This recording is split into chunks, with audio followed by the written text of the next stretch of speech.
السلام عليكم ورحمة الله وبركاته. مرحبا بكم يا أصدقائي، كيف حالكم؟ أسعد الله أوقاتكم بكل خير. Today's inshallah I have new expressions. It's لذيذ جدا. لذيذ جدا, and it means very delicious. لذيذ جدا. Let's learn more through this dialogue.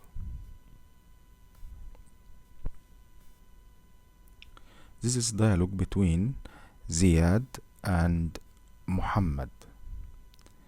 زياد: هيا بنا لنتناول وجبة الغداء في المطعم. هيا بنا لنتناول وجبة الغداء في المطعم. محمد: ماذا سنأكل؟ ماذا سنأكل؟ زياد: الأرز والسمك. الأرز والسمك. محمد: أحب هذه الوجبة، إنها لذيذة جدا.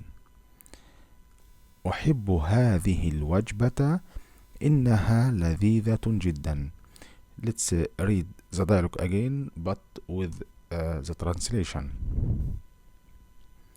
زياد: هيا بنا لنتناول وجبة الغداء في المطعم. Let's go to eat lunch in the restaurant. المطعم it means restaurant.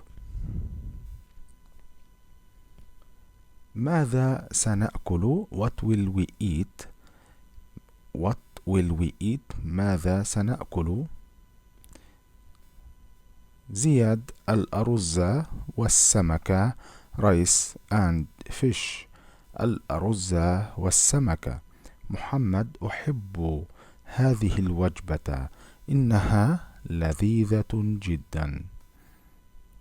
I like this meal, it's very delicious. أحب هذه الوجبة، إنها لذيذة جدا. Vocabulary: وجبة وجبة. meal وجبة. الغداء الغداء. lunch الغداء. العشاء العشاء. dinner العشاء. الأرز rice الأرز.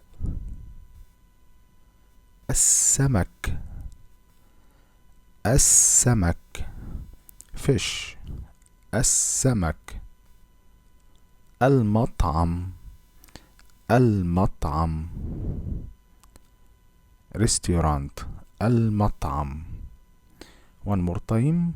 وجبة الغداء العشاء الأرز السمك المطعم.